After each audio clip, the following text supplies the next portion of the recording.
Maswerteng hapon po mga ka-STL. Narito na po ang resulta ng STL Bulacan para sa araw na to, second draw. March 11, 2026, araw ng Miyerkules.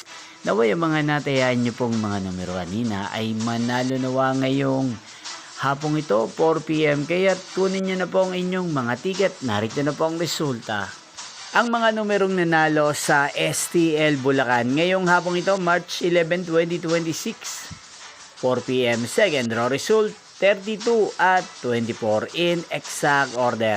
Again, 32 at 24. At ngayong hapong ito sa STL Bulacan, natin pong i-shoutout si Kuya Ariel ng Bulacan. Shoutout po sa inyo Kuya Ariel. Sana po ay nasa maayos kayong kalagayan. At sa lahat po ng mga taga Bulacan, shoutout po sa inyo.